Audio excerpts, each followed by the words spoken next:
Guys, I beg guys, leave everything where they do. Listen. I think any election that the president will participate in, and it will be the one to bring in who will be the INEC chair, I think it's a sham election.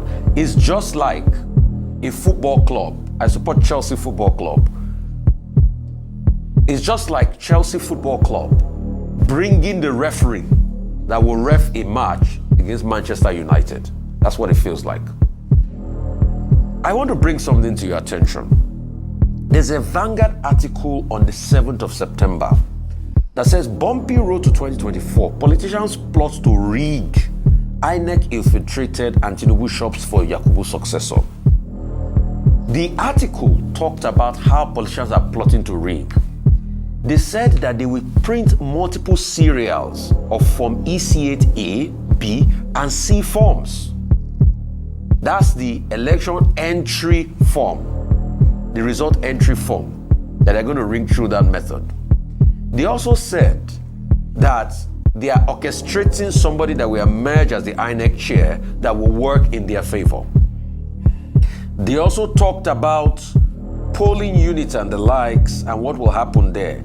They're also talking about the alleged manipulation of the ongoing registration.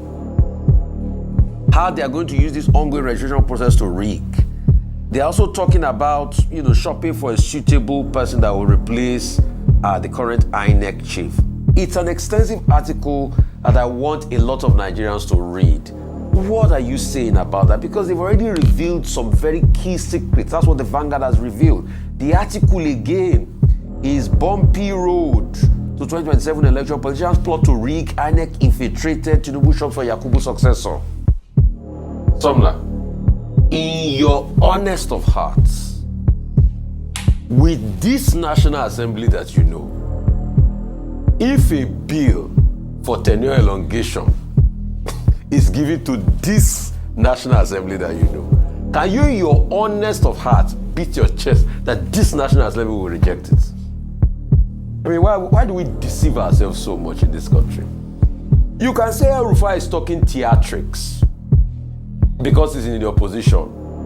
But as a Rivers State taught all of us a lesson where they constituted an aberration and the courts did not hear that case of a declaration of a state of emergency because there was a political impasse between Wike and his godson.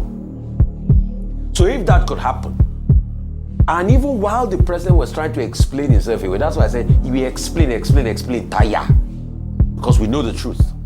Wike came on TV and said if he wanted to extend state of emergency, he will extend it. So people that can give state of emergency, who says that they can't get a tenure elongation if they want?